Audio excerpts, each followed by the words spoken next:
Team India के जीत के 5 hero. Gill ने वो कर दिखाया जो आज तक भारत के किसी भी कप्तान ने नहीं किया और एक ऐतिहासिक रिकॉर्ड बनाते हुए एजबेस्टन का इंग्लैंड का घमंड भी तोड़ डाला। आखिरकार वो जीत के कौन से 5 नगीने रहे, 5 हीरो रहे जिन्होंने भारतीय टीम को न सिर्फ इस मुकाबले में जीतने में मदद की बल्कि टीम इंडिया ने अब सीरीज भी बराबर कर लिया है 1-1 से।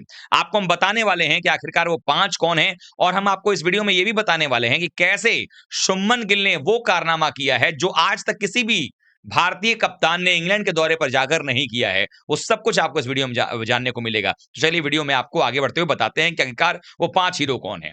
आप सबको मालूम था कि जब ये दूसरा टेस्ट मैच एजबेस्टन में शुरू हुआ तो वहां पर दबाव ये था कि भारत बिना बुमराह के खेल रहा था और बिन बुमराह के अगर आप खेल रहे हैं और ऐसे में आपके ऊपर दबाव होता है कि अगर आप यहां सीरीज हार जाते तो फिर 2-0 की, अगर आप यहां हारते तो सीरीज हारने की नौबत आ जाती, 2-0 से आप पिछड़ जाते और फिर कमबैक करना सीरीज में मुश्किल ही नहीं नामुमकिन सा हो जाता क्योंकि बुमराह आगे तीसरा टेस्ट मैच और 5वां ही टेस्ट मैच खेलते और ऐसे में एक भी टेस्ट मैच अगर आप हारते अगले 3 टेस्ट मैच में तो सीरीज आपके हाथ से निकल जाती। तो दबाव भारतीय टीम पर था। नए नवेले कप्तान थे शुभमन गिल, लेकिन यहां पर सबसे पहले क्रेडिट जाता है शुभमन गिल को जिन्होंने नए नवेले कप्तान का जो बोझ था उसको हटाते हुए बल्लेबाजी पर असर ही नहीं होने दिया। पहली पारी में 269 रन और दूसरी पारी में 161 रन, यानी दोनों पारियों को मिला दिया जाए तो 430 रन इन्होंने मार डाले। हालांकि पहली पारी में जो 269 बनाए उन्होंने 387 गेंदों में, और कहने के लिए जैसे लोग थाला फॉर अ रीजन जोड़ते रहते हैं, अगर आप उसको देखें तो 269 कैप नंबर है विराट कोहली का और 387 गेंदों को अगर आप कैलकुलेट करेंगे तो 3, 8 और 7 18 नंबर होता है जर्सी विराट कोहली का। और इस तरीके से नंबर 4 पर रहते हुए इससे बेहतर ट्रिब्यूट, इससे बेहतर जो है वो एक आप अपना डेडिकेट नहीं कर सकते अपने इस पारी को विराट कोहली जैसे अपने सीनियर और लेजेंडरी प्लेयर के लिए। तो वो काम जो है शुभमन गिल ने यहां पर जो है वो किया है। अब यहां पर अगर आप देखें तो शुभमन गिल ने जो बल्लेबाजी की उसकी वजह से भारतीय टीम ने बड़ा अच्छा काम किया। 430 उन्होंने बनाए, दूसरी पारी में भी 161 बना करके टीम को जो है वो स्कोर तक पहुंचाया, 607 की लीड ली। लेकिन इसमें अगर देखें दोनों पारियों में अगर गेंदबाजों का योगदान ना होता तो काम ना बनता, और ऐसे में सबसे बड़े गेंदबाज के तौर पर उभरते नजर आए आकाशदीप और मोहम्मद सिराज। बुमराह के ना रहने पर सिराज ने अपने ऊपर जवाबदेही लिया। पहली पारी में उन्होंने 6 विकेट निकाले, इंग्लैंड को नस्तो नाबूद कर दिया। तो वहीं अगर देखा जाए तो 4 विकेट आकाशदीप ने पहली पारी में निकाले और बड़े बड़े बल्लेबाजों के विकेट को समेटा, जहां पर बुमराह भी बेंडकेट को आउट नहीं कर पा रहे थे और यहां पर बेंडकेट दोनों ही पारियों में शिकार बने आकाशदीप के। वहीं दूसरी पारी में आकाशदीप ही कहां पीछे रहने वाले थे, 6 विकेट निकाले। तो ऐसे में देखा जाए तो मैच के अंदर में सिर्फ आकाशदीप और सिराज ने मिलकर 17 विकेट निकाल लिए। तो दूसरा जो सबसे बड़े हीरो रहे वो आकाशदीप रहे, तीसरे मोहम्मद सिराज रहे। चौथे और पांचवें की बात करें, इसमें 2 ऐसे प्लेयर आते हैं जिनकी भूमिका सबसे ज्यादा अहम हो जाती है। रविंद्र जडेजा, यूं तो रविंद्र जडेजा बॉलिंग ऑलराउंडर हैं और उनको हम लोग इसलिए खिलाते हैं कि वो बॉलिंग में विकेट निकालेंगे और बल्ले से भी कुछ रन दिखाएंगे। लेकिन इंग्लैंड के कंडीशन में और खासकर बर्मिंघम के मैदान पर जडेजा बतौर बल्लेबाज ज्यादा बेहतर नजर आते हैं, क्योंकि पिछले दौरे पर भी उनका शतक था। यहां पर भी पहली पारी में वो सिर्फ 11 रनों से शतक से चूक गए थे। 89 रनों की शानदार ना सिर्फ पारी खेली बल्कि गिल के साथ एक अच्छी पार्टनरशिप निभाई उन्होंने।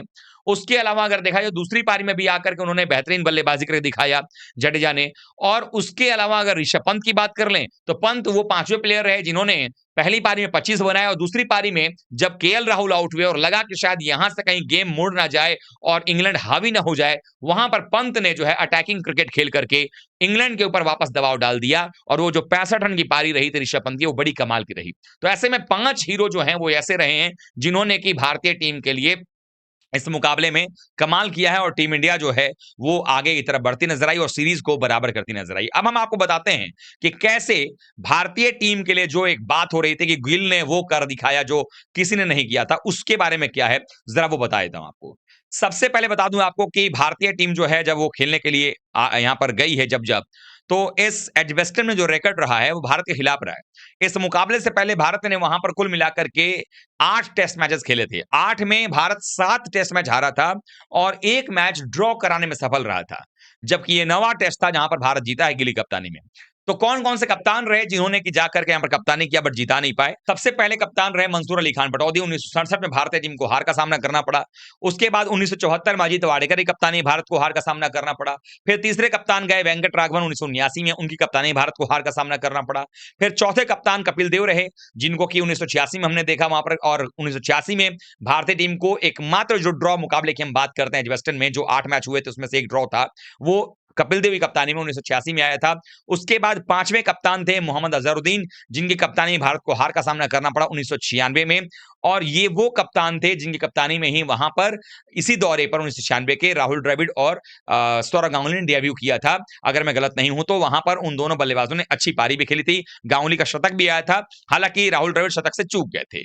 उसके बाद छठे कप्तान रहे एम एस धोनी 2011 में, वहां पर भी एजबेस्टन में हार मिली। फिर विराट कोहली सातवें कप्तान रहे, वहां हार मिली। आठवें कप्तान बुमराह रहे 2022 में, वहां पर भी हार मिली। और नवे कप्तान अब शुभमन गिल रहे 2025 में, जहां पर भारत जीता है। फाइनली पहली बार भारत एजबेस्टन में जीतता नजर आया है। यानी ये भी आप अगर देखें संयोग कि हर बार जब एजबेस्टन ने होस्ट किया है 4 साल 5 साल के अंतराल पर, तो भारत का कप्तान बदलता हुआ नजर आया है। ये भी एक इत्तेफाकी इसको कहेंगे, लेकिन शुभमन गिल ने वो कर दिखाया है जो किसी ने नहीं किया है। और अगर आप आंकड़े पर नजर डालेंगे तो पहली बार 1967 में भारत वहां पर खेला था। 67 से लेकर अभी तक कुल मिलाकर के 58 सालों के इतिहास में भारत की ये पहली जीत रही है एजबेस्टन के मैदान पे। आप इस जीत को कैसे देखते हैं, और भारतीय टीम को जिताने वाले हीरोज के बारे में आपका क्या ख्याल है, कमेंट कर बताइएगा। वीडियो को लाइक कीजिए, शेयर कीजिए, चैनल सब्सक्राइब कर लीजिएगा। मिलते हैं एक बार फिर से, तब तक बहुत बहुत धन्यवाद। थैंक यू सो मच दोस्तों।